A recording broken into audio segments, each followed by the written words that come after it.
بسم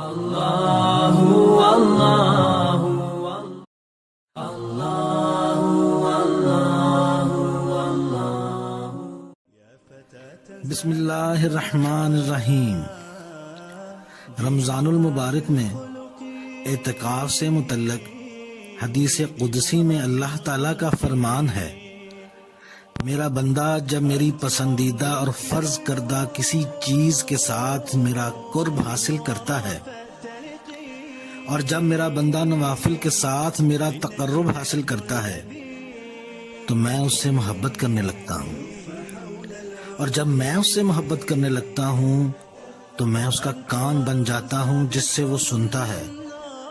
آنکھ بن جاتا ہوں جس سے وہ دیکھتا ہے، اور اس کا ہاتھ بن جاتا ہوں جس سے وہ پکڑتا ہے، اس کی ٹانگ بن جاتا ہوں جس سے وہ چلتا ہے، اگر وہ مجھ سے مانگے تو میں اسے دیتا ہوں، اور میری پناہ میں آنا چاہے تو میں اسے پناہ دیتا ہوں۔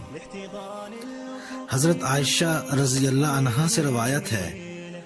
کہ حضرت محمد صلی اللہ علیہ وسلم رمضان کے آخری عشرے میں اعتکاف کیا کرتے، حتیٰ کہ آپ نے وفات پائی اور آپ کے بعد آپ کی ازواج مطہرات نے بھی اعتکاف کیا۔ حضرت عبداللہ بن عباس رضی اللہ عنہ سے روایت ہے، جو شخص اللہ کی رضا کے لیے ایک دن کا اعتکاف کرتا ہے، اللہ تعالیٰ اس کے اور دوزخ کے درمیان 3 خندقوں کا فاصلہ کر دیتا ہے، اور ہر خندق کا فاصلہ مشرق سے مغرب کے درمیانی فاصلہ سے زیادہ لمبا ہے۔ حضرت علی بن حسین اپنے والد حضرت حسین رضی اللہ تعالیٰ عنہ سے روایت کرتے ہیں کہ حضور صلی اللہ علیہ وسلم نے فرمایا، جس نے رمضان المبارک کے آخری عشرہ میں 10 دن اعتکاف کیا تو اس کا ثواب